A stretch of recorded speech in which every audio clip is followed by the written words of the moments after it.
This story begins in 1946 in the state of Texas in the city of Port Arthur. A little girl was born, the firstborn to Wendell and Florence Dedman. This girl was called Jane.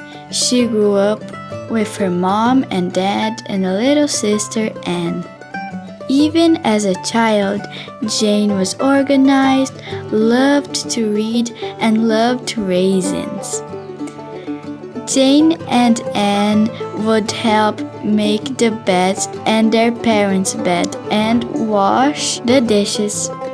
When she was 15, Jane and her family moved to Connecticut for her father's work in New York City. Jane grew up and went to Virginia University to study English. After completing her studies, she joined the Peace Corps and traveled to Sierra Leone in Africa, where she taught English to children. Then she returned to New York City, where she became a journalist. One day, baking a cake, an accident happened. The oven exploded and Jane was burned. It was a difficult moment, but started a big change. Jane had always been interested in great women travelers, and so, after she was good, bought a round-the-world ticket and started her own travels beginning in Afghanistan and continuing to Asia.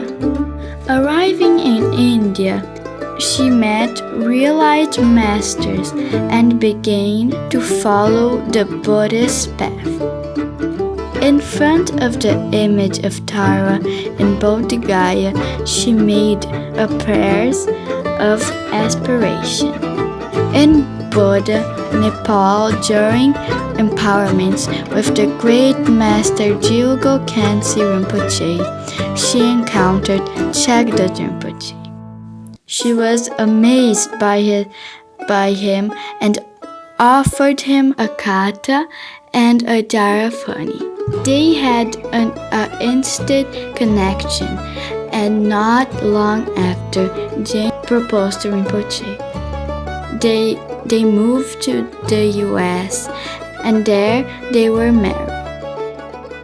Rinpoche was Khadro's teacher and husband. She wrote his teachings. They built together centers for students to practice and study. After many years together in the United States, they moved to Brazil. In the south of Brazil, they built a traditional Tibetan Buddhist temple with the help of many students. And in 1997, Chagdud Rinpoche ordained her as a Lama, Khadro, one of our teachers. And Khadro began sharing Rinpoche's teaching and wisdom here and all around the world. After Rinpoche's paranirvana, Khadro keeps his blessing and present every day, continuing his wish by building Guru Rinpoche's Pure Land in Brazil, inviting great Buddhist teachers, and also supporting the students, both short and long retreats, and in many other ways. Chagdud Khadro is our teacher and friend, our constant inspiration. Dear Khadro, thank you for teaching us. May you have a long life. Happy birthday.